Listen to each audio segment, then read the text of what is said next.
Had a Hello. little trouble getting things started, but here we are finally. All Wow. right. So, well, if you guys can't already see by who we've got here, we have Caboozled Pie, well known. I think pretty much everyone in the Tetris community right now knows this guy. He's kind of made a name for himself. So He's tell us. I Have don't know. you two been around the block? Yeah. What do you mean? Have you been around? I don't know. Have you been around the block? You know what I'm saying? How do I interpret that question? Like, I mean, Tell us what you've done. I mean, I know everyone knows, but for those who, like, those of you like living under a rock, sort of deal. So, like, who Yeah. am I? Yeah. Who are you? Oh, okay. Well, I'm Caboozled Pie. I stream Tetris. I play Tetris. I play other Tetris games too. Yeah, you got. Didn't you qualify for Square One? Or yeah, I did. yes. Wait, did you really? Was it Yeah. first and second? I think I got a custom invite. Oh, my I don't know. God. I thought you won it like as like a whatever. Yeah, I got second, and then I think I was just given a mild amount of top player privilege. Wow. Poggers. Yeah, sorry to interrupt. But yeah, I also run the Underdogs Cup, which is a lower ranked tournament. So yeah, not sure how else to word this, but part of my whole shtick is kind of appealing to people who are not necessarily the greatest at the game, also. So Yeah, I guess yeah. that is kind of part of my whole deal, I guess. I think you've definitely done a really good job at like being really inclusive to like all like facets of the community that not all of our community members focus on all the time. So Yeah. I mean, like that's not like shading others, but you know, I think you've put extra care into it. Like hosting UC is like something tailored towards lower skill players. I don't know. I think it's nice. Yeah, and I think kind of like a big part of that, or like a subconscious thing, maybe just my like seeing patterns where there aren't, is sort of like how you've gotten into the game with like Tetris and stuff. You're probably like one of the like you've kind of reached like the top level of the game, but you're also like you're very relatable or not relatable, but like it's like you've also reached you also started with the on Tetris on the newest client rather than like so a lot of your experiences are very similar to like, you know, just grinding TL, doing all the classic Tetris player TM stuff.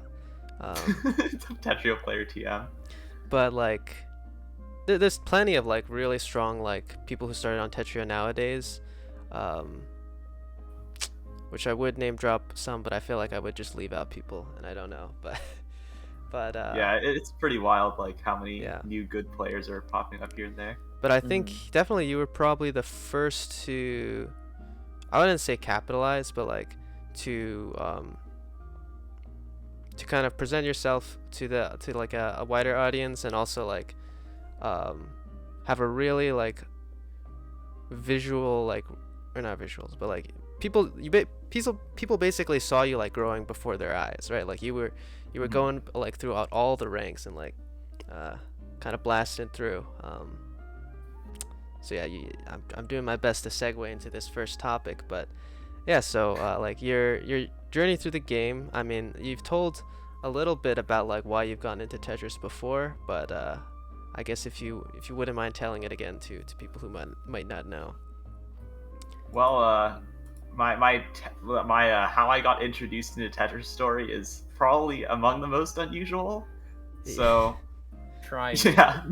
not too many people out there who can tell you that they know about Tetris because of their mom. So okay, you win.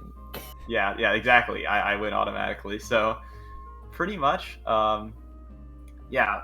For any of you who are newer and aren't as familiar with some of the older clients, back in the day, and when I say back in the day, I'm talking like late 2000s, early 2010s, there was a client called Tetris Friends, and it had like the same company had like I guess another Tetris client for Facebook specifically called Tetris Battle.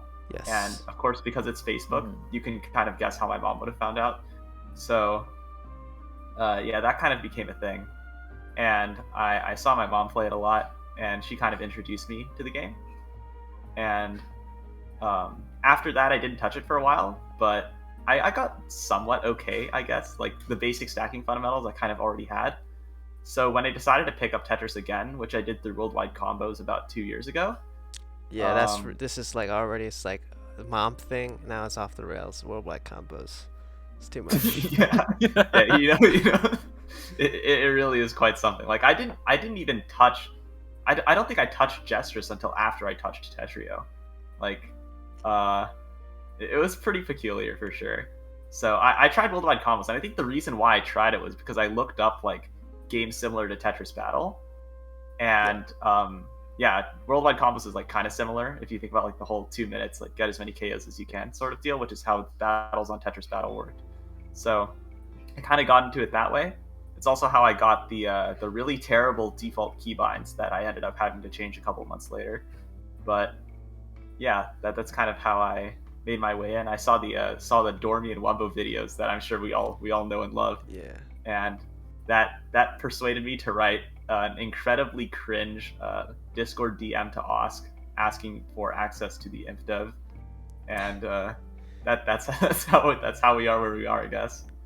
Wait, so were you like kind of part of the like T99 boom as well, or like how much were you like part of like the, I don't know how many people started playing because of Tetris 99, but like I wasn't part of the T99 boom, not really. I think I tried Worldwide Combos around the time T99 was booming, but for some strange reason, I guess my head was just in the sand or something. I had no idea that game was even a thing until after I had already played the This is very yeah. weird.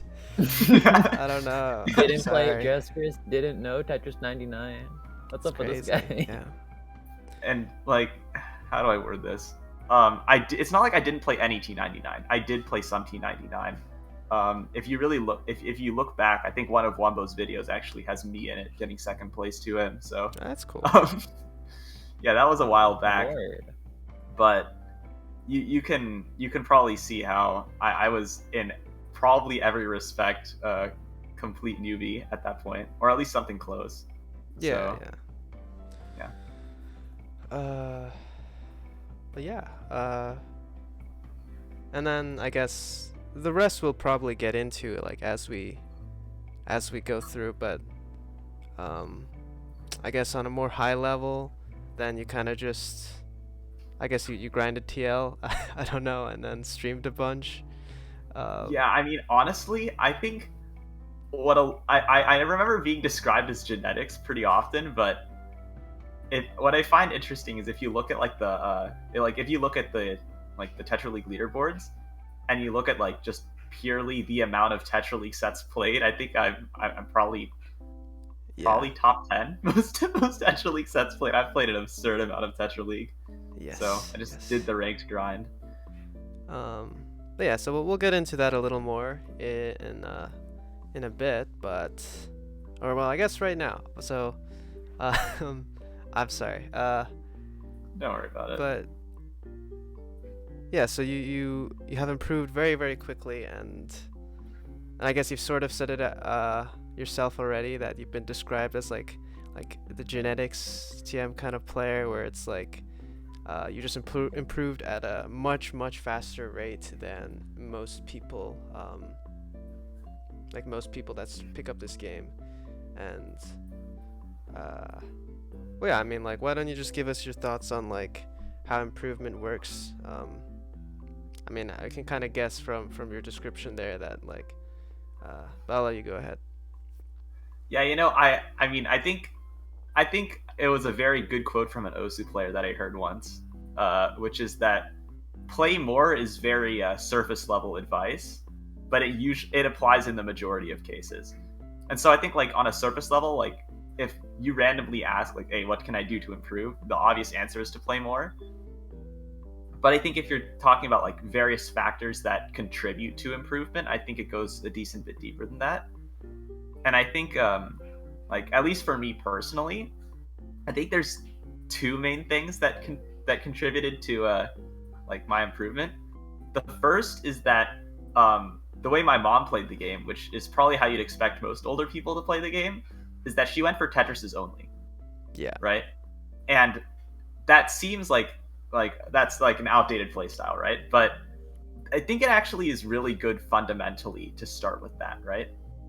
Definitely. Like not not like the sprinter type of like Tetris stacking, but like just playing safe and understanding the basics of down stacking, how the pieces fit together, and having that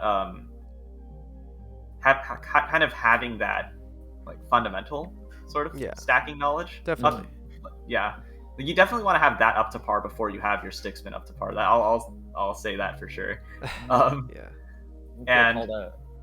And the second thing I think that contributes is like a physical thing, because for any of you who have been unfortunate enough to view my very old Geometry Dash YouTube videos, you would know that I played a decent amount of that game too.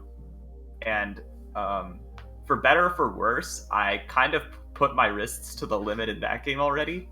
So I guess I've built up an endurance physically as well, which is part of why I can handle playing at the sprint KPS that I play at, which is, I believe, faster than Diop, like more keys per second than Diopside in his run. So yeah, you got kind of that whole thing going on. Not quite Justin level though, right? I don't know. I don't think so. Yeah, no, I don't think I'm at that point. Not quite. But yeah, so I mean, like hand stuff is actually it's interesting that you bring that up. I think that part is actually kind of just genetics, or like, not that like most people can't like. It's not that most people like can't build up enough KPS to play quickly enough. That it's just that there are some people that just can't do it. Or that the phrasing on that was weird. It's like the vast majority of people do have that, but there's like some people that are like physically unable to, like.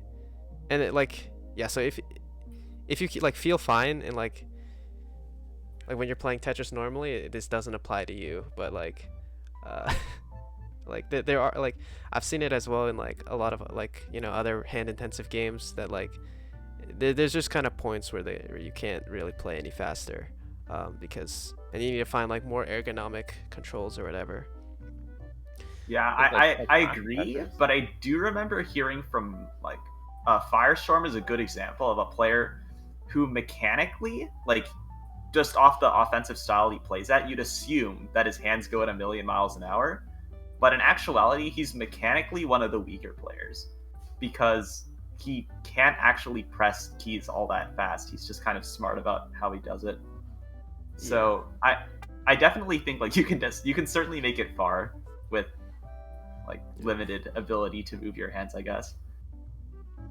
I mean, like, is there like I guess we'd need to look at the research, and then I don't know if there is even any research, but it's like, is there even really a way to like improve your KPS, or like, I'm sure other games have looked into this kind of thing too, right? There's like Osu streaming speed or something, right? I'd say like, I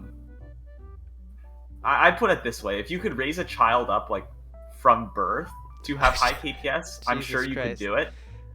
All right. Like, yeah, because you'd be able to develop their physical skills, right? I think that like, again, back to the whole point of Geometry Dash being like a thing, I think building up those physical like habits and durability from an early age kind of contributes to you being able to handle that stuff later. I'd predict that doing it at a younger age helps. So I'm not sure like the scientific specifics on all that. I think that's a whole thing in like learning psychology, where kids are able to like learn new things better. Yeah, it's because they're like making more neurons all the time. Science is whack. Yeah, but I mean, it's brain plasticity is quite the interesting podcast subject. I don't know. This wasn't even really like, I didn't necessarily think of this immediately, but I guess we can get a little off topic. But like, another thing aside from like the genetics or whatever is like, it's kind of an age thing, right? Like, you typically see a lot of like the like really fast improving players are super young, and I don't know, like I don't know if this is like a factor of just like how much time they have to play, or versus like if there's actually just like a science reason, um, or like a significant science reason. I don't think we could ever really know the answer to that without doing like some in-depth studies, or not in-depth studies, but just like some like actual experiments instead of just like kind of anecdotal data. I will say this though, I think like that's especially hard to track because of another topic that I think ties into improvement, which is that if you ask your average like good Tetris player how many hours they have on the game, whatever number they give you is probably wrong, right? Definitely Yeah, wrong. we just Exactly, don't know. right? Yeah.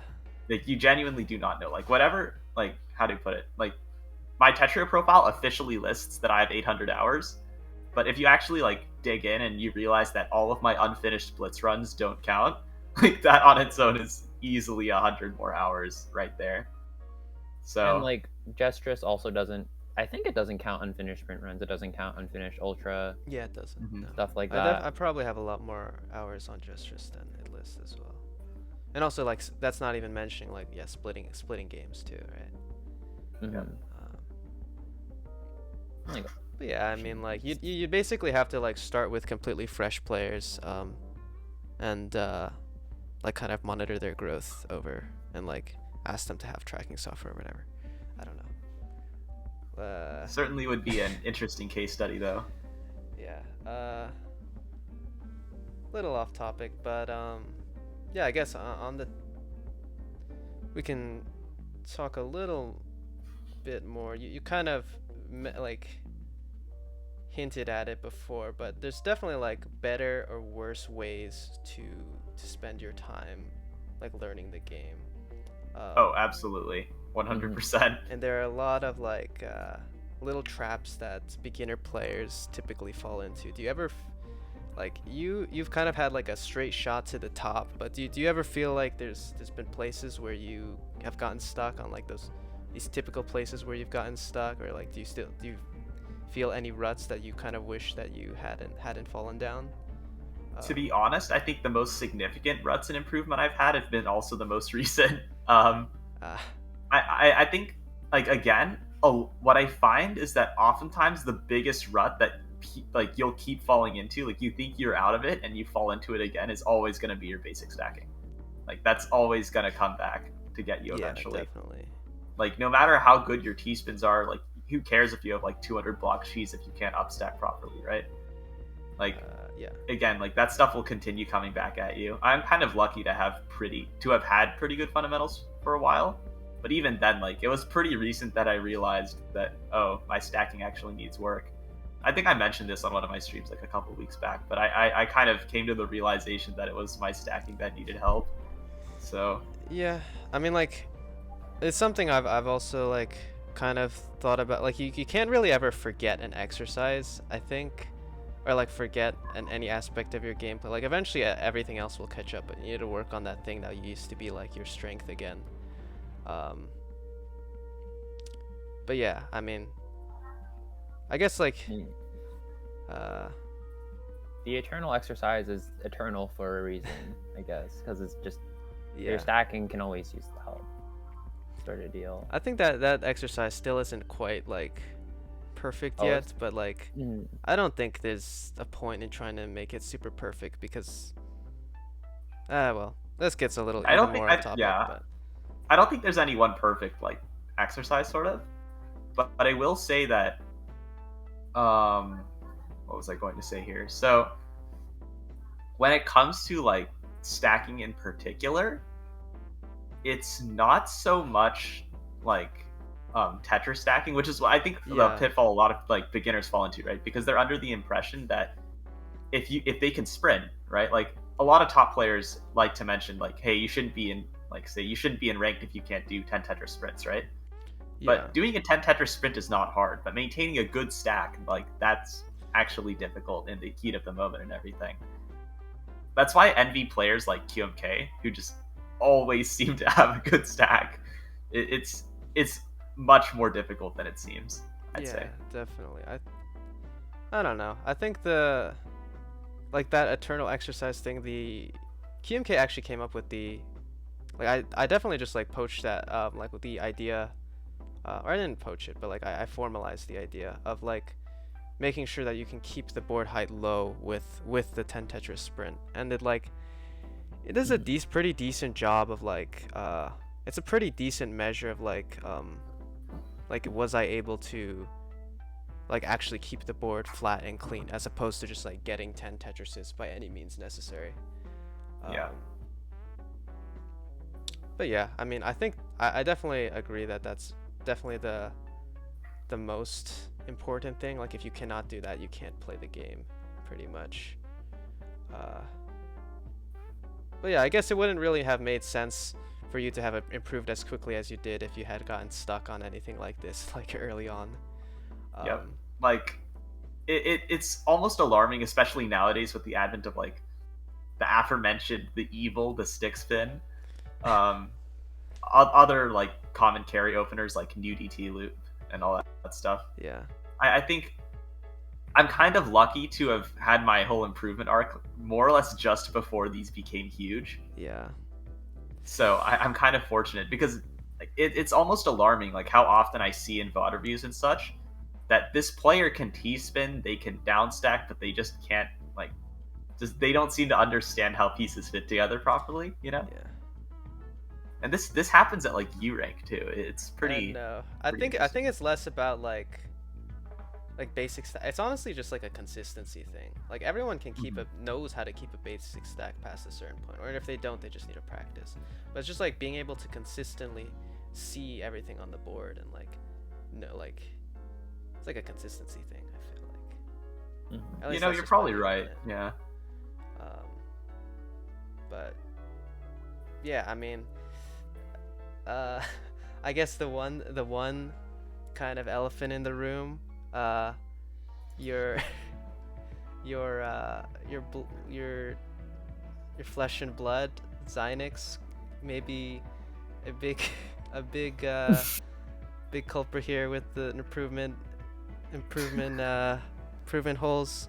But you learned DPC after like getting like, were you already X rank? I think you were, right?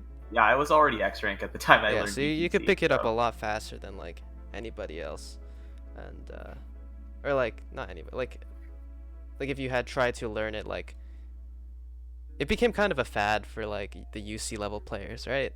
I don't. Yeah. So like you'd be like an X ranked would definitely be able to learn it much faster than like anybody at that level. But yeah, I mean that I don't really know if I had like something I was trying to get at either, but it's just like, yeah, if you can like try not to fall into any pitfalls, kind of like always know what you need to work on, like never lose sight of what like actually matters, and just play like an impossible amount of like an impossible amount of Tetra League, that you could probably get it very good very quickly as well. Also the physical stuff. That's my sum I will up. say, as the worst player in this voice call right now, and also the person who literally does everything that Cab mentioned being bad for you as improvement as a player, I literally I used new DT for a while. I use stick spin now occasionally. I do everything wrong. I will say, probably one of like the biggest aspects to it being a pitfall, I think I'm actually a pretty good case study on this, is it rewards you like immediately. Like you get immediate gratification until absolutely. you stop. Yeah. Until people just like learn to deal with it, and then everything comes crumbling down, and then you go, oh no, my stick spin doesn't work, time to learn TKI PC or something. Yeah, openers are drugs, I guess. I don't openers know. Definitely are. Yeah. And I'm addicted, but like as a joke though, I think yeah. I like to coin that. I don't know if I've coined this term or whatnot, but I like to describe it as the U rank graveyard. Oh yeah. Yeah, they shoot up the ranks super fast, and then they hit U rank, and they're never heard from again. they reportedly uninstalled the game. Like Uninstall the Google reason Chrome. for that usually boils down to something along the lines of just like they loved seeing that what they perceived to be improvement, and when they stopped seeing it, it just, I don't know, I guess it Didn't feel just fun. isn't gratifying anymore. Yeah. Yeah. And Or I guess they think, set that standard for instant gratification that is now really Mhm. hard to satisfy. Yeah. yeah.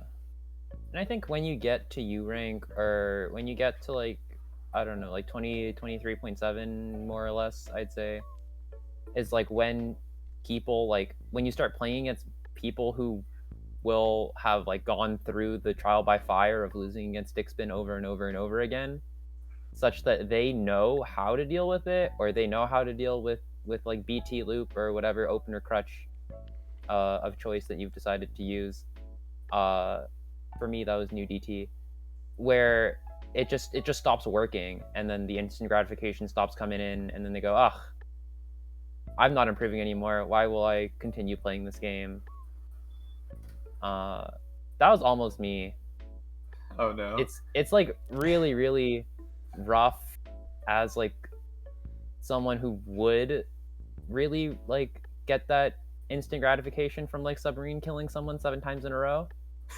Uh, to not get that anymore, and like it all boils down to, if you actually want to continue seeing yourself improve, you have to like Yeah. work out everything else in your play, and then you go back to stick spinning people.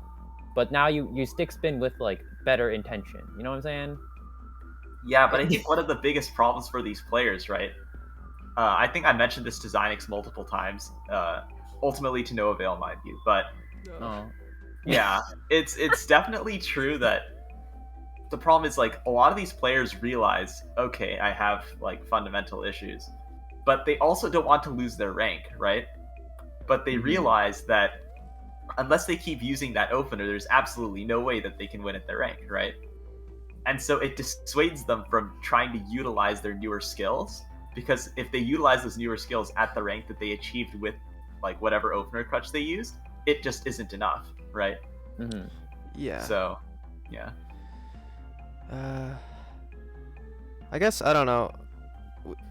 I'll try not to linger on this. I think we've said a lot of stuff. I think we're all pretty much in agreement. So I will try and cap off with like, I mean, good practice and like how you effectively spend your time is ultimately just about like, and this is something. It's like, this is like tried and true like psychology studies. It's just like, in order for like practice to be good, you need very like timely and accurate feedback. The problem with like Tetra League, as like a feedback thing, is that while it is very accurate, it's not very precise, right? Like, it will like your TR will tell you like approximately like what percent it will tell you like your percentile in the community, but it doesn't really inform you on like what you're doing to win and like what players are doing to beat you. It's just kind of the binary win or lose, and you get a rating based off of that. I think I probably suffered from like the opposite problem, where I didn't really play a lot of Tetra League, and I didn't get that kind of ultra all or nothing super gratifying like win or lose. I played a lot of single player modes, and those are very like timely and precise stats, but they're not actually super informative of like your ability to perform in a versus game. So yeah, that's just like whenever you're thinking about practicing, like or trying to improve, just think to yourself like, when I'm playing, like, do I really know what's going wrong? Like at every step, do I ever feel like lost? Or you just never stop like thinking about like what's going wrong? Like what could I be doing better? What am I doing right? That kind of thing. Yeah, sorry, I don't know.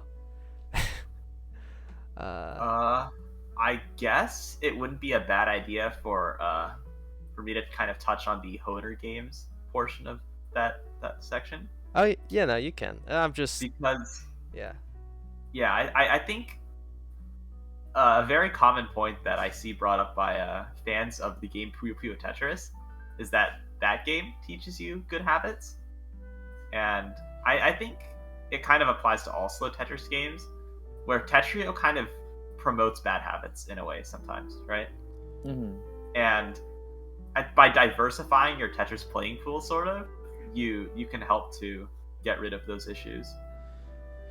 Yeah, I always think it's kind of a weird answer to when you tell Tetrio players to like, hey, you should like spend $30 to like get better at Tetris. It's like, all right, like it just feels like kind of a cop-out answer. Like there should be better ways to solve the issue, I think. It's just like persuading somebody to sit in single player and grind is very difficult, Yeah. and I would know because I was told for the longest time to do cheese, and to this day I still I just cannot sit down and play cheese for anything more than 10 minutes before I bash my head into a wall. It's just, it is what it is. Sometimes like if it's not versus, it can get really boring for some players, and so I mean other Tetris games are kind of an option to be not only entertaining but also kind of helpful in terms of telling you what's wrong. Maybe. That's true. Maybe Nuketris as the slow game equivalent. Perhaps. But yeah, sorry. What is meant by Honer games is like it's a thing that I'm stealing from another YouTube channel, and I brought it up. I bring it up occasionally, but basically there's like a Honer game, quote unquote. I'll spare the entire explanation, but it's just like a game that where things are kind of solved already, or like the path forward is really, really straightforward. There's not a lot of moving parts. It's just kind of like putting in the time and applying the like known concepts to a game as effectively as possible. So it's like a game like chess, where like people have been studying it for years, or like Tetris is pretty clearly a Honer game where it's just like there's only like a few setups that people like really tend to use in games, and like how to like stack cleanly has, well, it's not like been written out, but like it's like people have been doing it for a really long time, right? Like there's older players that can still like keep up really well, but it's just about the practice of like honing your skills, versus like in a game like League or something where patches are constantly coming. You have to like are constantly coming, and like you have to like adapt and innovate on to make new strategies and like perform the best in the patch before things change again.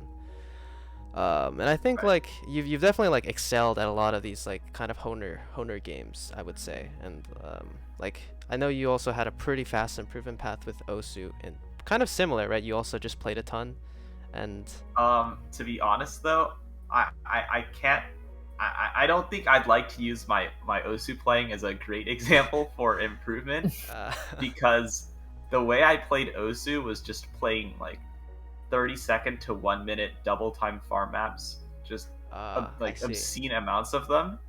And so I got to the point where my aim was easily like significantly better than most people around my rank, but my ability to do anything else was not great, which admittedly didn't irk me too much, because it's not like I care about Osu that much as a game. Yeah. So it's not like I have any interest in being, say, like a tournament player and such. But I definitely think I ended up falling into a bit of what would be considered a pitfall for most people if they really cared about improvement for that game. I see. Yeah. So I guess I think you can make a very solid argument that my fast improvement is it's kind like of the opener analogous game. to. Yeah, my so God. Exactly. It's like the guys. spin. Exactly. It's the guys who reach SS rank with stick spin and then like sorely wonder how they can possibly improve after that. Well, that's kind of funny. That's not how I expected that topic to go, but that's also kind of funny. But yeah, I mean, I guess that's about all I wanted to talk about. Unless there's anything else you wanted to say on improvement, feel free to like wax your improvement theory. I always do that whenever So, but I don't know. To be honest, I feel like when it comes to improvement theories, I trust our man Ors here. Right? Dude is a great coach. He really knows his stuff when it comes to this kind of thing. Yes. Shout out to Ors. Let me Big tell love. you, I was stuck at U rank. I actually in the past week I got X, and then well, I Yeah. mean I immediately lost it, but That I got happens. X. And Happens. I will say that I was stuck for the longest time at like 24.2 or however much it was. And then I got coaching from Ors, and in the next week I went 19-3 win loss ratio. Literally, the Up results to speak X for rank. themselves. I think to be So- fair, like you were already starting to reach the point where like your stats were definitely there to be X. It's just I don't know, like some weird consistency stuff. But yeah, sorry. Well, we'll move on to different topic to not like toot my own horn, I guess. Hey, you're not tooting your own horn. That's us. That's us. But yeah, so I guess the next big thing that people will know you for, aside from your journey through the game and your rapid improvement, is Underdogs Cup, right? So I guess why don't you tell us a little bit about that, like why? I mean, the answer is pretty obvious, like it's to give the big tournament to the smaller players, but like, well, I guess like how'd you come to that idea, basically? Could be pretty simple, but like, were you aware of like predecessors like Jaws or all that kind of stuff? I guess I could begin answering for yes, that. Sorry. Yeah. So, yeah, I wasn't aware of any predecessors when it came to UC. I guess I can sort of start the little story here. So, yes. What a lot of people may not realize is that, like, I think a lot of people take the Tetris community as a whole kind of for granted. But when you come from Dota, like I did, any community is basically better, right? Like, it doesn't get much worse than Dota as far as how you're treated in that community, right? So I kind of had how do I put it? I kind of appreciated the way the Tetris community kind of started with people. And so kind of my mentality when it came to UC was I think elitism is generally not good. You generally don't want that, especially in a game like Tetris, which can be hard to kind of approach for a lot of people. Like, it can be an intimidating game, right? Yeah. If you've ever seen any top level play, even I can feel intimidated on the regular if I see like a DL set. So it makes sense, right? And so I thought, UC would be a good way to kind of ease people in, like get people used to the tournament scene, so people don't remain casuals, but they also don't have to be up against top players round one, which is unfortunately what happens due to seeding in those tournaments. So yeah, I think that's kind of what the idea was. And of course, with UC, unfortunately, there's the fundamental issue of there's still going to be better and worse players, right? Like, you can't avoid that in any tournament. But it was not as severe, so you're able to get yourself a little bit of a fighting chance in usually at least one of your matches before you were knocked out. Yeah, definitely. So yeah, that was kind of the whole idea. That's one of the things that I really, really like about UC, is it gives people who normally they would just get O2'd and then they go, I'm never playing in a tournament again. This is not fun to go 0-2 in tournament, which, by the way, I disagree with. It gives them a chance to go to do better than 0-2. Maybe they go like 3-2 and they get 49th place. Or I don't know, maybe they get like top 16 or however much. And it feels way better in your heart to know that you played your heart out and you still did relatively well. Than it is to feel like you played your heart out and then you went 0-2 because you got matched up against Firestorm and you got matched up against QMK. Should have just gotten seeded better, Yeah, but what can I say? The Team PSD seeding crew ain't the hardest. Should have just had a faster sprint, Throwback. Play big mode. Play some big mode. Go big mode. But yeah. Yeah, I think honestly, like, rank cap tournaments, well, as I've like ragged on them, and like I think they're not ideal. They probably kind of saved tournaments, like for the most part. I think in a lot of games, the reason people kind of tolerate like large tournaments and getting knocked out immediately is because there's not really like a different way to like prove your skill, right? Tournaments are kind of the only option for that, and because of that, you get a huge groups of people that are like kind of going in, and it's a great community building thing. Like everyone is trying their hardest and that kind of thing. But I think kind of how a lot of like big Tetris tournaments go, especially because they're online, it kind of just feels um, like you're just going in, you play 2 rounds, maybe you win a few if you're like a U rank, and then you just kind of lose and leave, and you go to like the actual like arbiter of your skill, which we even used to seed a lot now, which is just go play some ranked ladder, right? Like, what's the point of going to a tournament? Like, there's no shot to win, and it's not even like I'm going to prove my skill. Or I think a lot of people also don't really understand the difference between tournament and like you playing on any given day, and I've talked about that in the past too. But I think rank cap tournaments definitely give that kind of tension to like to prove yourself, that you don't necessarily get without in the app, when you have a game that has like a huge ranked ladder. Yeah, I actually agree though.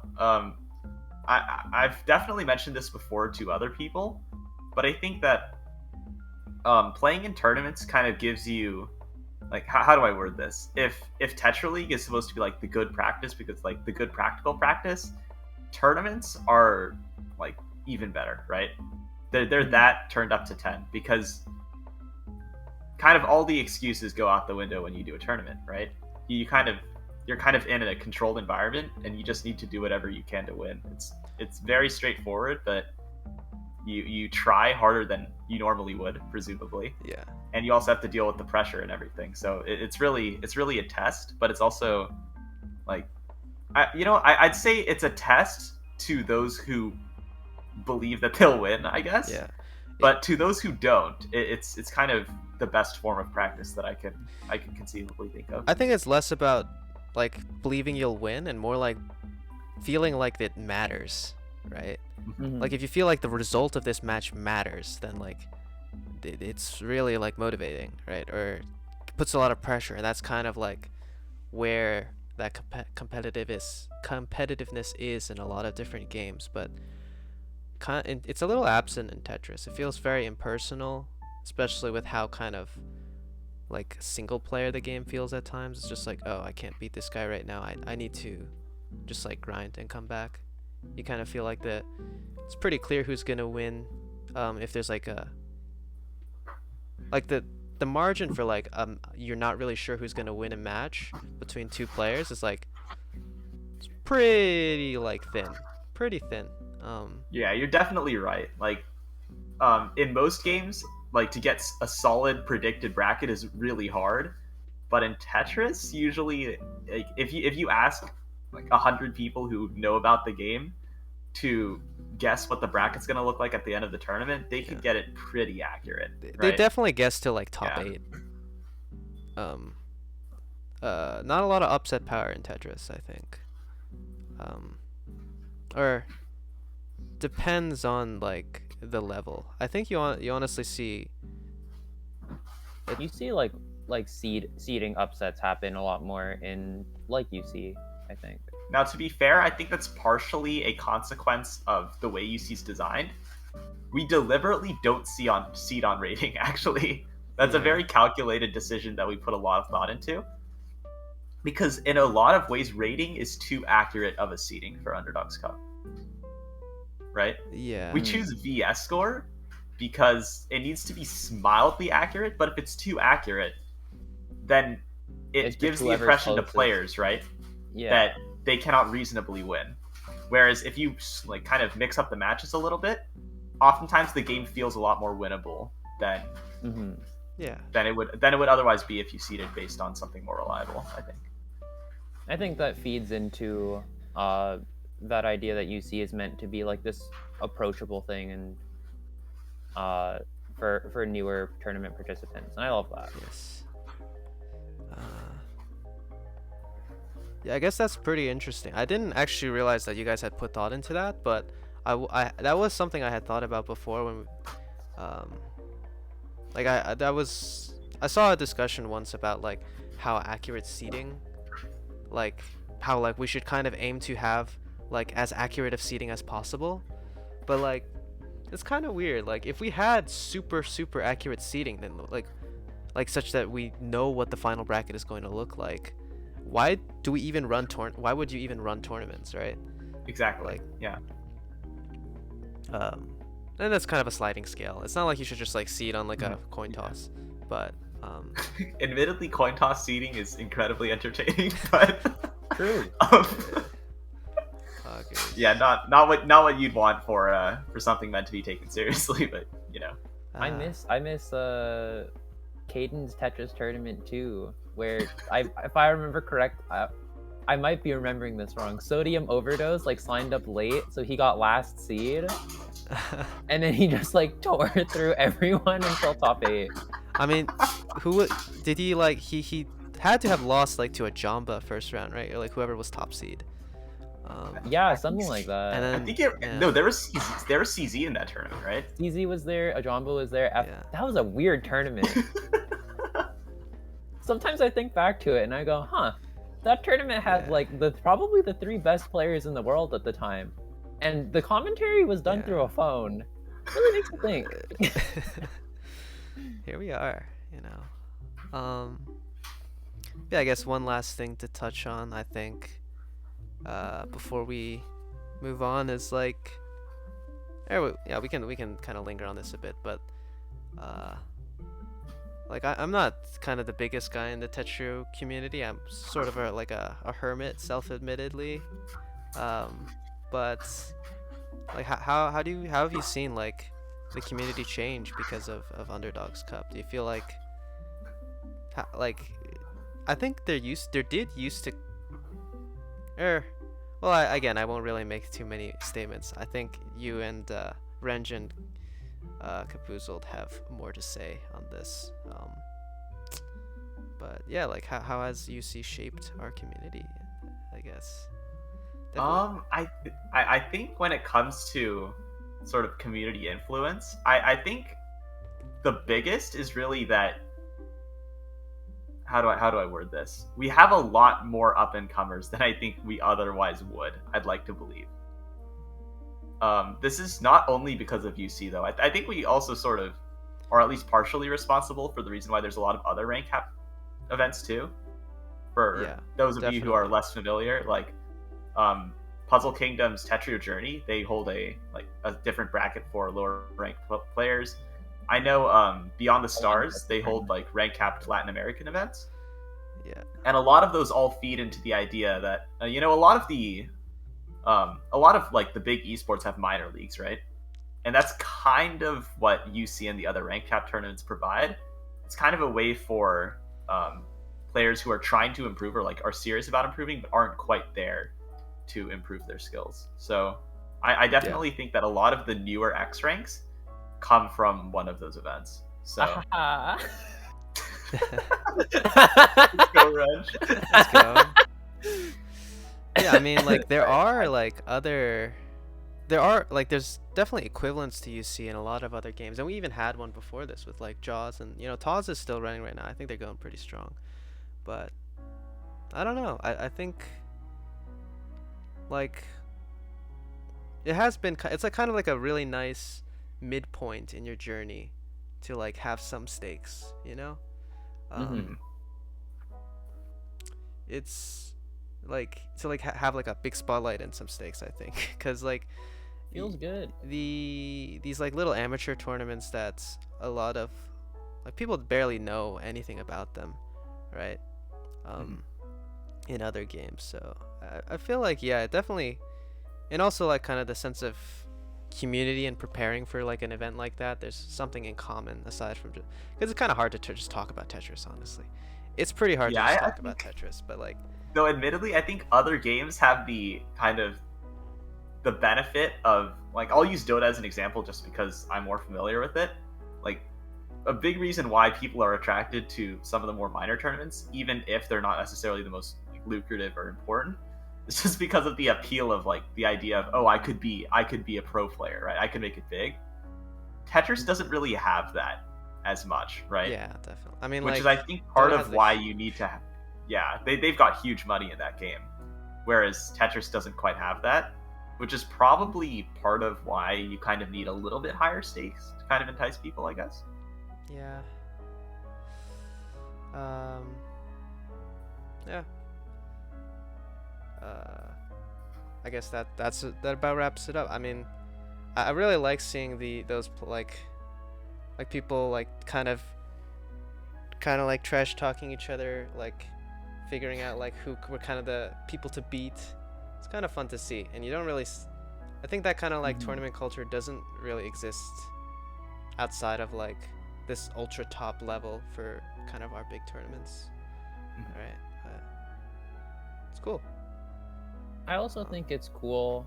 It was kind of unrelated when people who you have seen in UC start doing really well in the bigger tournaments, or they like achieve X rank some amount of time after they're like UC 3 second place Kion, or like whatever other tournament they were in, like UC 349th place Renge. Or like I think it's cool to see like that if you were in the audience and then you see some point down the line, it feels like you were there for the journey, and I think that's also like a good aspect of UC in terms of like building a sort of more like coherent community sort of deal, sort of vibe. Yeah, one last thing to cap this off, because I would like this also relate. I was wondering like who the best like UC participant was. I see Itchy in the chat. He mentioned Simp Shrimp. I think that's probably a pretty good contender. Simp Shrimp is definitely a contender. Was Garden Sale ever in a UC?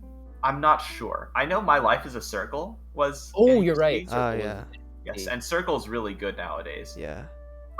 This is not quite versus oriented, but Stickman Comic was in a UC, and he ended up making Stickspin, That was UC too. I remember that. Yep. And so he definitely had his fair share of influence there.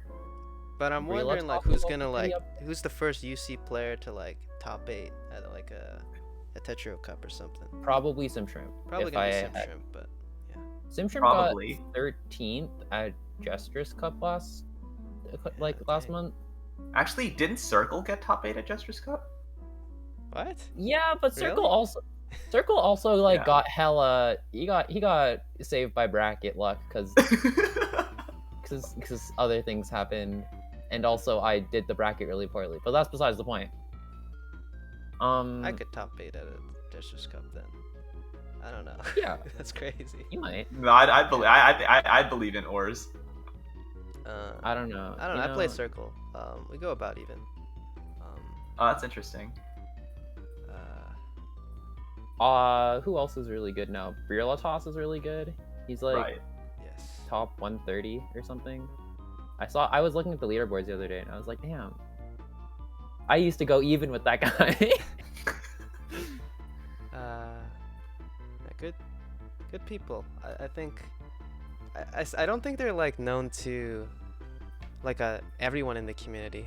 Like I don't know how much, especially nowadays. I don't know how much people are as invested. I think there was a little kind of novelty to the early UCs. I don't really recognize that. This also could just be me. I don't really recognize anybody in the recent UCs. But that could just be me. Like, do you think that's that aspect of like community and like kind of knowing who's playing is still alive and well? I think as you get more and more events, I think it's definitely true that each individual becomes less recognizable. I think that's Yeah. kind of to be expected. Magic gets lost a little Um, bit. yeah, that's definitely true. I haven't been keeping too much track myself either, to be entirely honest. I do see that a lot of the players do end up gaining rank as they go along, but maybe not necessarily quite to the extent of the ones discussed. But at the same time, that's also kind of just a time thing. Yeah. I think time will kind of tell as far as like newer competitors go. I think we'll probably start noticing them again when they like achieve, or like when like the A+ rank winners like get to you, or like Eternal Laws gets X or something. Like Eternal Laws is the only one I can remember, and that's because I'm friends with Eternal Laws. That's true. But yeah, I definitely agree that just there being more winners is just kind of makes the individual. I don't know. I mean, we commentate these events, Cab. We should probably keep track. We probably should, but I think at the same time, it would be realistically speaking impossible to treat like every single. I think it's important to recognize that it's not just the winners too, right? Mm-hmm. Like it's just people who get that tournament experience. So I think, I think it goes beyond just the people who place. Maybe not the people who place like who go 0-2, unfortunately, but like people who compete and like get a couple matches in. Like those players get a lot of valuable experience, Mm-hmm. and you end up seeing a lot of those players again later. So yeah, I guess it would be difficult to keep track of considering just the quantity. That's true. But yeah. Yeah. Mm-hmm. Maybe we'll do a review one day, like Ranking every tracking single every- UC participant you ever. could probably put that on a graph, like I don't know, or something like that. Come up with some stats. We'll figure it out. But yeah, I mean we've talked a lot, just specifically about very game specific, very Tetris specific stuff. We'll go a little more meta and talk about. I guess this isn't really any more meta when I ask like, how do you think the UC has affected the community as a whole? But would it be like, wouldn't it be kind of a stretch at the moment, I think, to say that you're sort of like the face of, maybe if you don't want to say Tetrio, of like the Tetrio era, like when people like think of like Tetris players, then, or like I had an experience recently with like someone in like a club of mine is like also plays some Tetris, and she was like, yeah, my little brother, he's like an SS player, like watches a lot of these top players, like he knows like Doremi, he knows Wumba. I was like, yeah, classic. And then she said like, I don't remember the last one, and it's just like he plays a lot of Tetrio, his name like starts with a C, and I was like, it's gotta be him. Caboozled Pie, Caboozled_Pie, the one and only. It's like, yeah, and it's like, okay, here we are. And then I didn't really like, and then I like crushed her in gestures for a little bit, felt bad, and then I left the voice call. I was like, okay. Oh my god, Horse. That's not exactly how it went down, but What an alpha move. like, or as a would just like be like, oh yeah, that guy, that really famous guy that your little brother watches. Yeah, I'm friends with him, and I'll also no, like. I didn't say that I knew any. Like I didn't really present. It's kind of weird to like present myself as like super into. Or I didn't really like. It's kind of weird to like say like, oh, I know that guy. It's like I said, yeah, I know those people, but not like I know those people. I don't know. I'm sorry, but yeah, the one thing they don't know is the one story that not enough people know about is how at one point in UC, every single person I think on the entire staff team was named some continuation of Or's fan. Oh, that's kind of. I thought they went into like different chains, like Nizdi fan or like. No, it was Or's fan. Okay, there was Or's fan, and then there was Or's fan, and then there was Or's fan, and the chain just kept going. But it all started with Or's. I see. I'm sorry. I don't. Okay. The world starts and the world ends with Ors. To the topic though, like we've talked about like your journey of like improvement through the game, but Um, what about? I feel like your community influence we haven't really touched on, like uh, how you've how you started in like interacting with just the community aside from just like playing WWC against like the one bot on there and like and like playing Tetris Battle as like as a kid. Um, Mhm. and I think you've mentioned to me at least some of the people that you met for the first like when you were first getting into the game, but like like improvement, like just kind of playing the game aside, like what were your experiences with Tetris To be community honest, wise? I got an incredibly warm welcome to the game. Uh, in InfDev, because, especially I think because there was only quick play in InfDev for the longest time. I, there was only quick play in InfDev for all of InfDev, to my Yeah. knowledge. Yeah, and the InfDev games generally consisted of a bunch of like bad players, a couple mediocre players, and then Dormy and Star bullying everybody in the Oh lobby. my god. So yeah, you remember the days. So yeah, that's how those lobbies kind of played out, right? And so because of kind of the dynamic of those lobbies, it was really easy to be friendly, right? Because you weren't against really if you got KO'd by anybody other than Dormy and Star was almost surprising, right? So it was super friendly at the time. And so I got my first I guess this is inadvertently from joining the Tetrio Discord, which I hadn't really given a second thought to. But one of the first players I actually interacted with was Frostfire. And at Oh the yeah. time, both of us were pretty bad at the game.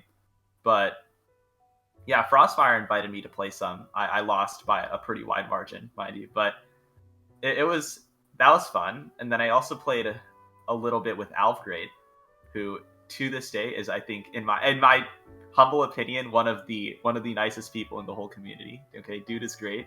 Yeah. It's a good guy. I think yeah, just having those warm experiences with other players was definitely a good introduction, sort of.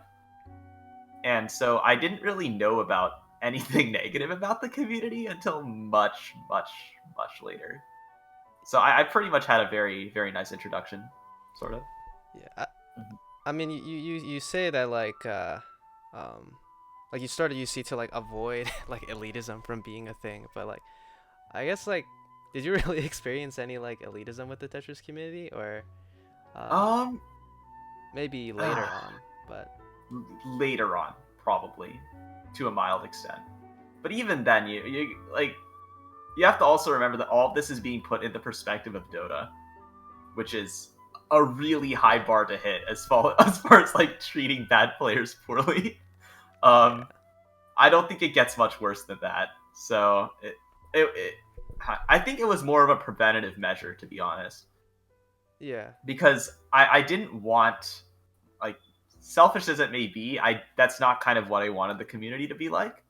So I kind of made my own sort of move there. Yeah, that's and it worked And it out worked out. definitely. Yeah. Um so yeah, I mean, and then I guess somewhere along the line you started to stream, right?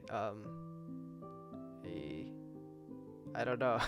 Like what kind of compelled you to start like putting yourself out there as more than just kind of like a community member? Or I guess streaming still makes you a community member, just like yeah, but you're broadcasting yourself a little more than just kind of having conversations, making a name for yourself, I mean. I think this is where I have to thank Gendrag fan for basically kind of inspiring me for a lot of things, Mhm. because my sophomore year of high school, which was 2020 to 2021, was Yes. an incredibly boring year of school because everything was online, right? Yeah. So I spent a lot of that time maybe not focusing on class as much as I should have. I can promise I still did fine in my classes, but I ended up interacting with his stream a lot. And through that, I sort of like connected with more people through his sort of smaller stream community. And like seeing how that was, I kind of decided to try it for myself. Since I mean I had made YouTube videos before, like the Yes. the, the interesting ones. And I kind of wanted to experiment with streaming because I was kind of curious how that would be like. And I ended up enjoying it the one time that I did try it. Like, I don't remember when my first stream actually was, Oops. but I enjoyed that, and so I kind of felt like, okay, if that's fun, might as well keep doing it. And so, yeah, I think it was just kind of a matter of I enjoyed it, and I just found it fun, I guess. Yeah. Got a little influenced by or like indirectly influenced by the COVID boom, I guess. Yeah, we all did. definitely. No, I think if COVID never hit, I things would be not remotely the same as they are right now for me. I think that's I think that's definitely like the case for just like the community at large. It's just like if COVID wasn't a thing, I don't think I would be where I am right now. I don't think Ors would be where he is. I don't think I would be playing this game Would have ever. failed calculus, you know. The online calculators at my last exam got me the A. You know.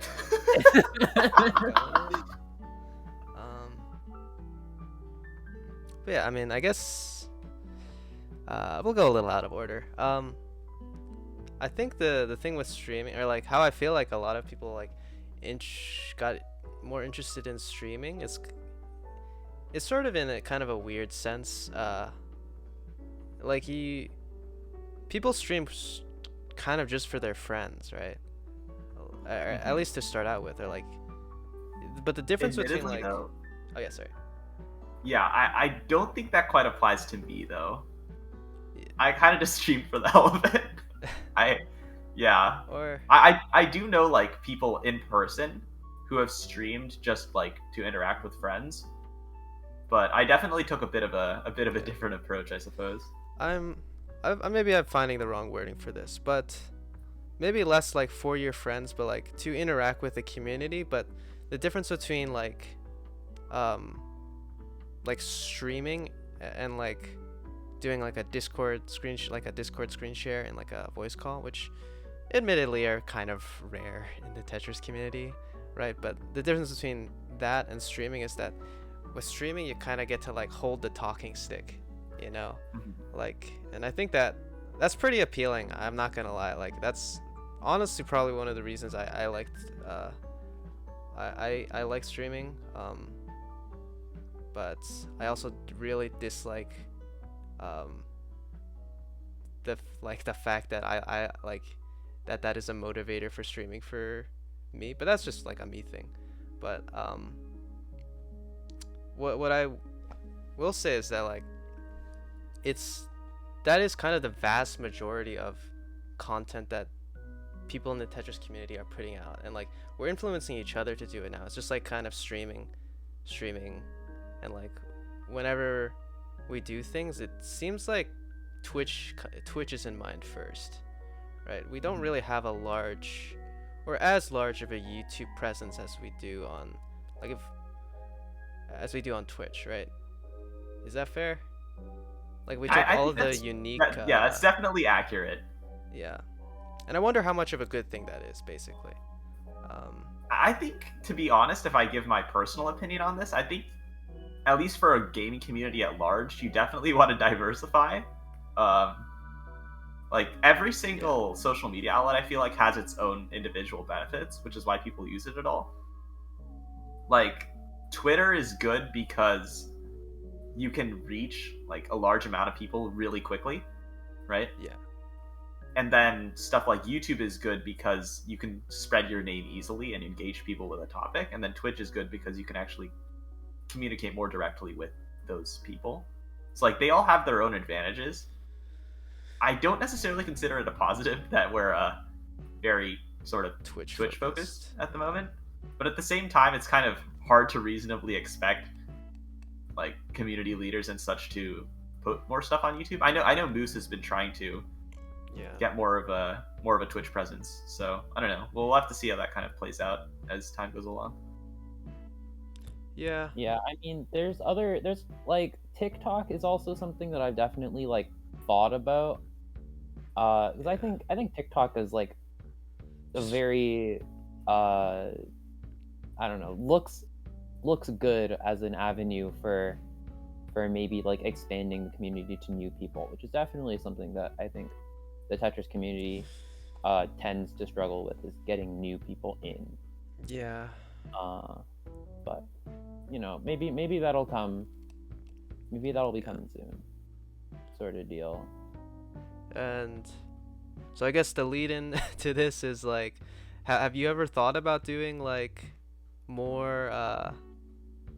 Because another thing I will say is like, uh, along with like the fact that we're mostly very Twitch focused, I think what Twitch is best for is capitalizing on an existing audience. Like what a lot of like it's really bad for growing an audience, and you'll see a lot of the top Twitch streamers say that, or like I guess I'm pulling on like what this guy's Toast says because I'm a Toast fan. But the advice is just like you shouldn't try to get big on Twitch by streaming on Twitch. You should like kind of amass an audience on a through a different avenue first, and then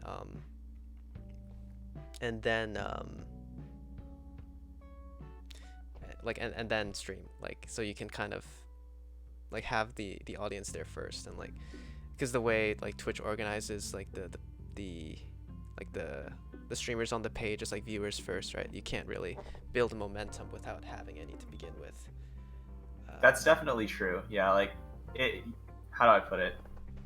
The curse of the 0 viewer streamer is it's only really a Twitch thing. Like you don't experience that on really any other platform. And like even though it's like we're kind of a little fortunate in that like Tetro, you're not really gonna have more than like 20 streamers at once, but then the problem I feel just goes one layer up, right? As opposed to the 0 viewers like streamer, you have the like 20 streamer game, right? Where we're not really getting discovered a lot with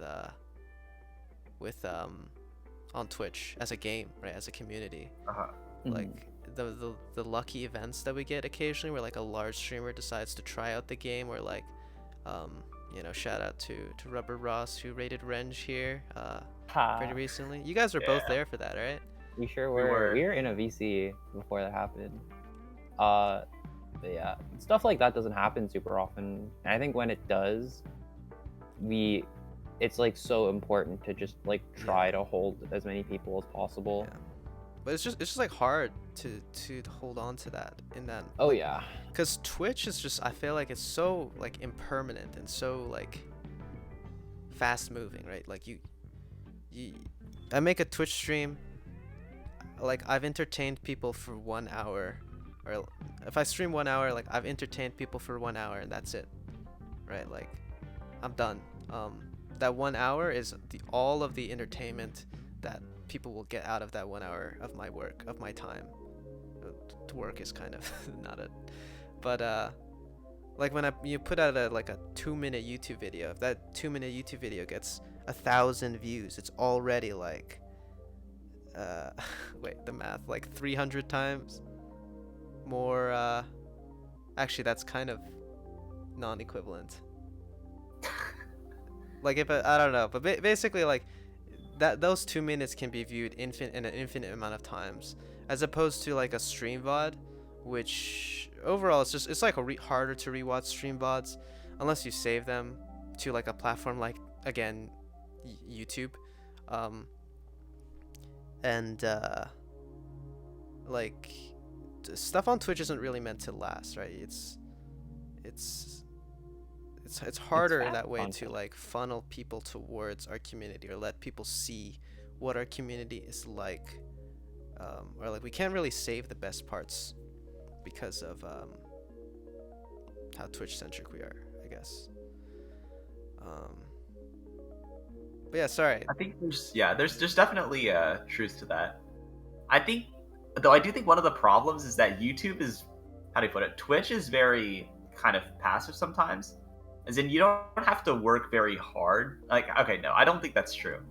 But for your average person, I'd say, like, streaming on Twitch is just you start streaming and you do things, right? Yes. Most people are not able to make a good YouTube video, I think, is another issue.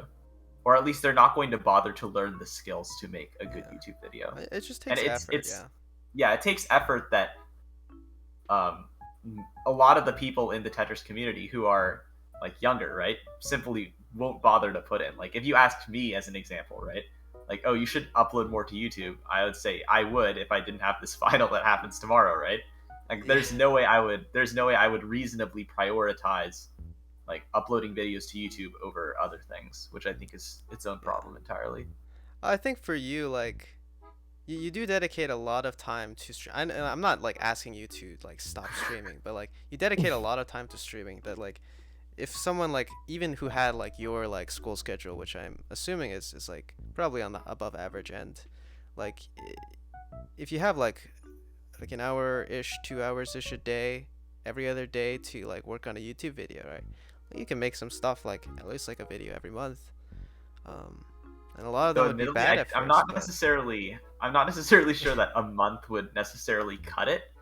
I do know of uh, a current Tetrio YouTuber that is increasing exponentially in size. is it I, who is it? it's Dens. Yeah, I know Dens.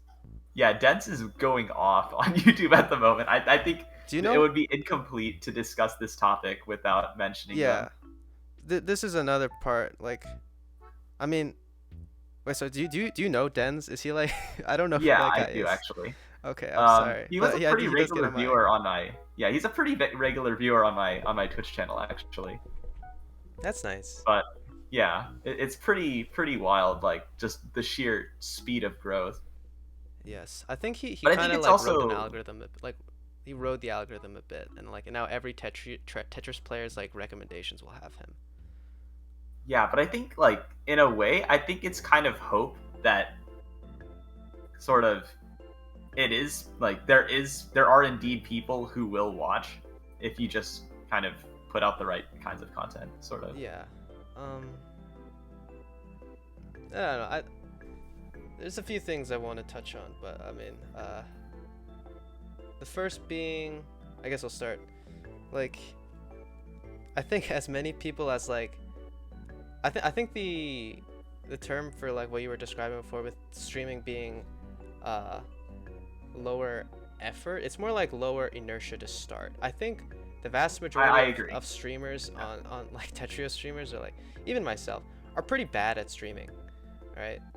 Like it's pretty hard to be like consistently entertaining for like long periods of time, and I think you especially have gotten like pretty good at it just through like force of doing it so often, right? Or I don't know, like have it almost feels like you can play it for your streams run pretty long when you have the time to do it, right?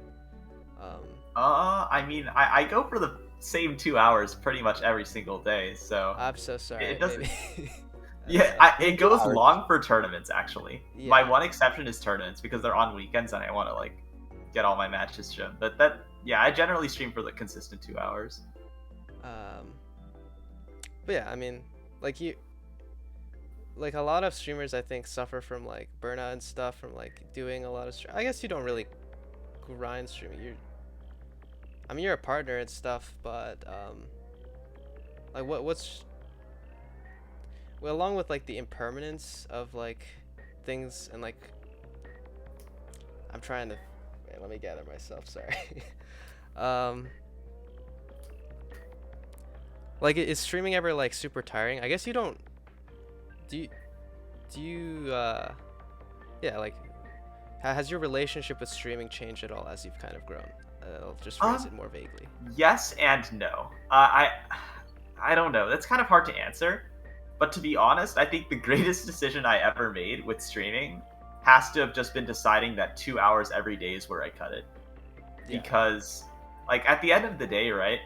Like I mentioned this earlier, for most normal people in a game that isn't big enough to like sustain a living, you're not going to ever prioritize the game over important stuff in real life, right? Yeah. And so with that kind of boundary respected, you kind of have to understand what are your limits. And so I think 2 hours a day kind of became a good amount so that I don't really burn myself out. Yeah. Like I've been asked before if it kind of feels like a job at some points, And while maybe at some points it does, I don't think I've ever been anywhere near burnout just because of just the fact I don't stream very long. Knowing your limits, and I think that's healthy. Yeah, I guess that was that one question that I had that I had planned out, but I guess to go kind of follow the conversation a bit more with Dens. One thing I've kind of thought about with how YouTube content exists on Tetris, like Tetris YouTube content exists right now, it sort of feels like a lot of the content that we produce is for people within the Tetris community. That's definitely true. That's absolutely true. Yep. Which has its ups and downs. Like you can kind of track like a video. Maybe I can try and bring this up on YouTube. Like I think generally like we'll top out at like but we'll generally like cap out at like 10,000-ish views for like a Tetris focused video, like a Tetris community focused video. I know Zach is in chat, so we'll call him out and put as video. I do like sex content, or like I like what he's doing. I think he's like he's the only, he puts a lot of good editing into his videos. He's also focusing on like good fundamentals and like putting out more modern guides than what we have right now. So shout out to him. We'll maybe get him on one day. But yeah, you'll see like a lot of the views, like it's really hard to get above like a few. What's your highest viewed video second? It's gotta be like in the 10Ks, right? Gotta be in the 10Ks. I mean, you could just sort by Can I most sort by popular. views? Yeah. That's crazy. Yeah, it's in like 10Ks, right? That's the same for me with my finesse video. Like these kinds of videos that are like focused like right for what's his username? Full username. But like videos that are like 13, I believe. With a 13 after it. 13. Yeah. Okay, yeah. I think so. What? Yeah, videos that are focused like specifically for the Tetris community will generally top out at around like 5 digits, right? Maybe you'll get a few more, and one more that I think who's also been doing pretty well recently is Small Fish. Right. He's been doing pretty well too. But yeah, so oh Jesus, I did not need to play the video, but like you see a lot of these videos, they're like Dens has been doing a really good job of making like very short and like kind of thumbnails that will like really pull in like a person who plays Tetris will just like click on this video to like make like watch it, right? Like, and I think he also gets good with the algorithm probably. So I always see him on my recommended. But you see he has some like 100K views, like stuff that breaks, but it's not really anything that will funnel you into the community. It's just kind of like a cool Tetris moment, right? Like people know what Tetris is, but you know, like it's like what, like how do we like break this barrier, right? Like how do we break like the 10K barrier? Like what really brought people into NES was that one video that kind of catches the algorithm with like and just gets like millions of views. We do have videos like that, right? We have the Wumbo CEO. Maybe that's the CEO Otaku. That's just wrong. CEO Otaku. Yeah, like stuff that gets like breaks the 100K barrier. I thought there was like millions of views. There's also that one that's like, am I cool yet? I'm going off on tangents. I'm sorry. You guys should break in if you want to. But this video, this is like cool Tetris stuff. Am I being Am I going crazy? Like, what am I? Do you guys get what I'm trying to say here? Yeah. Like, Okay. there is definitely a need for content that serves to bring people in, and like we need more stuff. I think you've talked about this at length, and I definitely agree with you. Where we need stuff that keeps people in. Yes. No, I we need think like this we is need our where, A game scout. yeah, I think it's very reasonable for me to say that, like, how do you put it? Short videos are good for like grabbing like large amounts of clicks, right? But I Yeah. actually think it's the more like long form videos that can kind of like build a narrative or like build a story. Those videos are the kinds that actually grow a community as a whole. Yeah. Like A Mhm. Game Scout is a great example. Yes. I think. Okay. I'm gonna keep going like even more like Joker mode, I guess, with my content theories. But like, um, sorry. I think what you're saying, Cav, is absolutely right. Like, I think a lot of people, like people got in with the Joseph video for NES, like the 16-year-old beats Tetris Grandmaster or something, right? Like the equivalent to that is like the Wumbo at CEO Otaku, right? Like it's a cool like tournament set, like it shows people that there is a competitive scene, but it's the funnel, it's the funnel from Joseph Saley into the A Game Scout videos, which should be here, right? Like if you like this was the one that people you go from here to here. Like these videos are like kind of more recent. This is also probably just from my recommended. Like this is the funnel, right? We don't have a funnel. Uh huh. We need a trap or like a sink, and we need a like a pipeline across. Um, I don't know, I'm Yeah, this is my and joker mode. I think that's the long form content that Jed has wanted to make for a while, and I will probably get on that train eventually, hopefully soon. Bless you. Sorry. Bless you. But there's also like it's kind of hard to build a narrative with modern Tetris because everyone is just this anime profile picture. Everyone good is this anime profile picture, and they don't really have like it's hard to assign character or like assign a narrative to it because of that. And I know that's something that Jed talks about it a lot, just hating how everything is an anime profile picture. But I still think that the long form content, if we can make it work, is how we will eventually just like actually grow at a very very fast Yes. rate. If I may point out though, to my knowledge, Moose has like I know Moose has been making a very strong effort to like put out more kinds of content relating to like his events and like Tetris as a whole. So we Yeah. might be looking forward to something from him maybe in the near future. I don't know, Mm-hmm. but I'm well aware. I am aware that he is trying to. He has been making efforts to produce content. So we will see how that Yeah. pans out. I'm sort of the opinion that I kind of need to like I originally wanted to like just kind of stop thinking about anything and just like make the sync, like make the video that will like I think or I don't know too many people who would disagree like that the kind of video that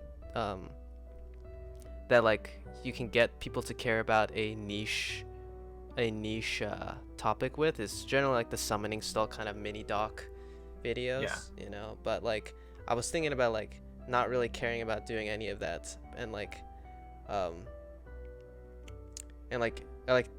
sorry, not caring about like any other kinds of content or like and just kind of making videos like that. But I realized that I don't really even go to check on the games really after I watch a summoning cell video because the more important part is like kind of falling down the rabbit hole and clicking on the next video about the game, right? Instead of clicking on another actually, or like you can end up with more documentaries about a game. There's also like Fireborn who does Hollow Knight videos. He has a lot of Hollow Knight videos. They're all kind of cool. But I don't know. I'm just like it's all about finding the highest value content you can make right, at any given time and maximizing the value of whatever decides to catch the algorithm, right? You need to be prepared. Like any video you release, anything you release can just be the thing that defines like how people will see the game. Mm. It's I don't know. It's weird to think about, but or maybe I'm thinking about it too much. But yes.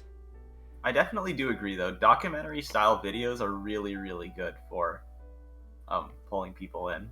I can definitely agree with that on a personal level, sort of. Yeah, I think we've all gotten like lost down some like YouTube rabbit hole pretty much on a very niche topic. Watch for rolling rocks and 0.5 A presses. Anyone? Yeah. I That one's a watched that. classic. That was crazy.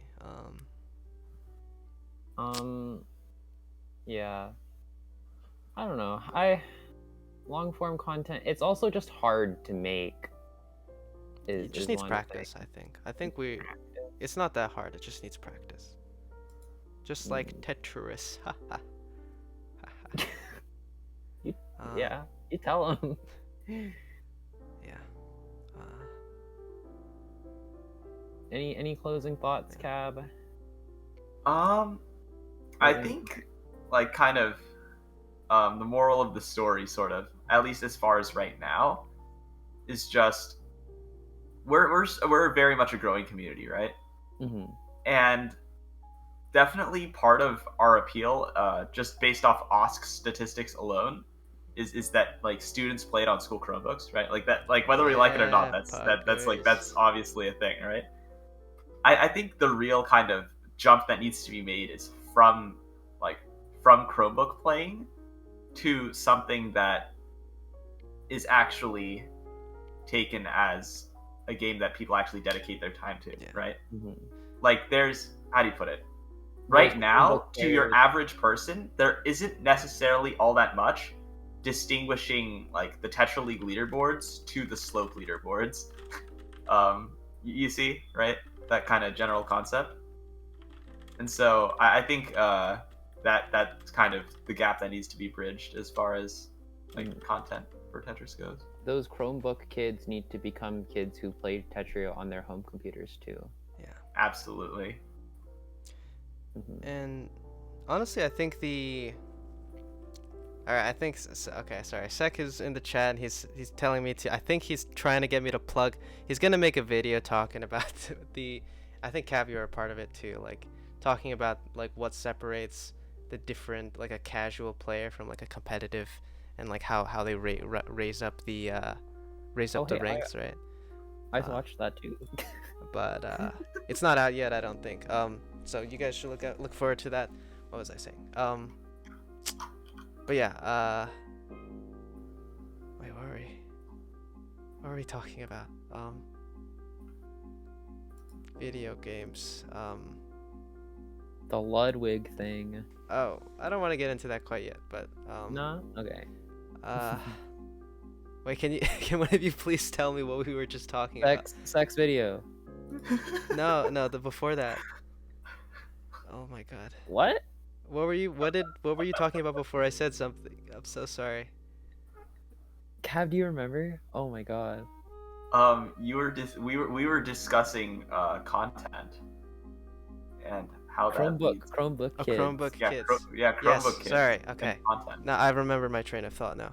The one exception to like the videos that are kind of like 10K, like 5-digit capped, are guide videos. Typically ones that are beginner focused, and that's probably what I'm going to be focusing my efforts on, because I think those have probably the highest conversion rate from a like casual player to a like a somewhat involved player, like on the road to becoming a competitive player, right? Mm-hmm. I could do the deep dive again on like which videos have like particularly broken this guy, but I'll just mention like Garbo's like 4-wide guide and his T-spin guide, along with I think some of Huawei's videos also got quite a decent chunk of traction. I don't know if Huawei's videos broke the 5-digit barrier, but yeah, that's my piece on that.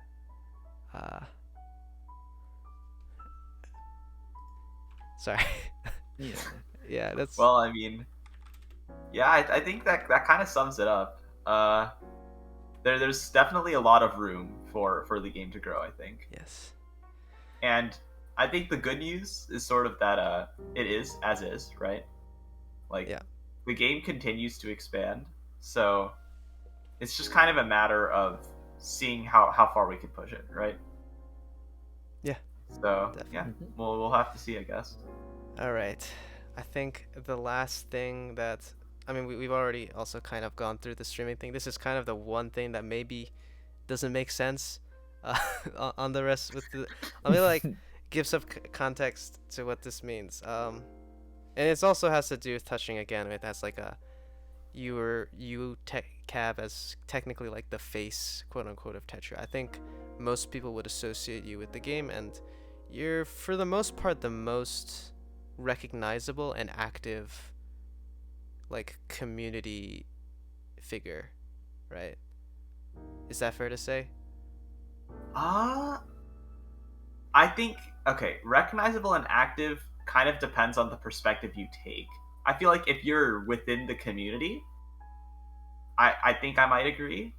But to like a Yes. broader audience, I think you could I think I'd still posit that It's like Wumbo or something.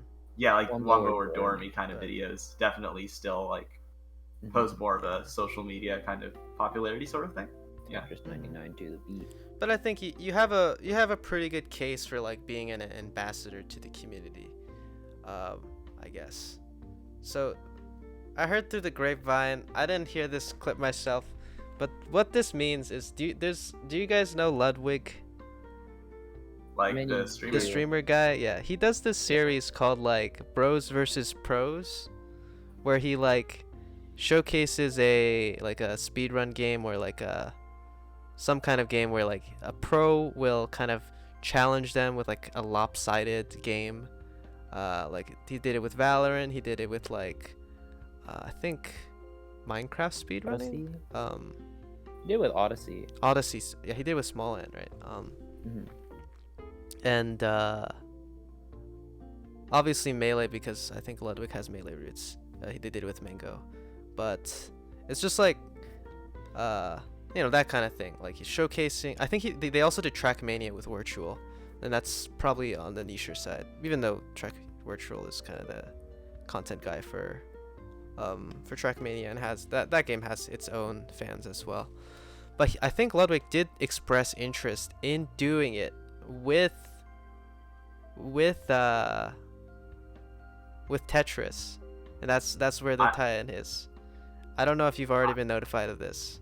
I had no idea what I I saw this video. Well, I didn't watch it. I saw the end because someone told me about it through the grapevine, of course.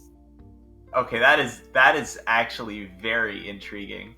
So you know what Right? I'm trying to say here, right? I think of the people that we could probably put on there, I think you'd probably be the best one. It'd also be the funniest. We talked about this, I think, in a previous We talked episode. about this a couple weeks ago. Yes. If you just DPC'd their like Yeah, their you just faces say to like, the yeah, ground, let's 1v3, and then you just DPC them straight out the gate at like 5 PPS. Like that'd be It would be great. so sad if I misdropped. Well then You'd I still don't know. win. You'd definitely Okay, Yeah. still that's win. true. I could still LST. Fair enough. But like that kind of thing, or even like showcasing different parts of the game. Like maybe you could even do like a kind of a sprint relay where you have to do like 5 40-line sprints, and they do, I don't know, there's ideas, but like I think that'd be a pretty good opportunity, like Mhm. because as opposed to like a big streamer like just happening to stream the game and like bring some attention to it on Twitch, if it's like a, because I think like Ludwig has talked about uh, you guys could probably tell how big of like a huge like OTV simp fan I am, but like he talked about it on the OTV podcast as like a lot of his streams and like a lot of his content is typically like YouTube first, and he makes this like bros versus pros thing, this YouTube videos, right? His YouTube videos, like those will last, and they'll be like, that could be a huge pull for the community to kind of come in, that was really over explaining that, like it just would get a lot of attention and it would be a YouTube video. Sorry, but That's fine. yeah, I don't know what we can do about that, but I didn't realize that it'd be like me, like telling you about it. Like, are you finding out about it for the first time? So I mean, like, I thought if you like you had known I'm and like glad you you know hadn't about reached out, or like if you had reached out, but I had absolutely no idea that such a thing existed, to be honest with you. uh, but I guess we'll try and make something happen. How do we even reach this? I don't know how this works, but oh yeah, Vince could do it too. Vince is a lot more, in a lot of ways, he's actually like almost more involved than I am. Vince The is biggest yeah, his biggest issue is his mic quality. His He mic actually bought quality, a new yeah. mic. He bought a new mic the other day. Oh, I was oh, talking to him about it. Yes.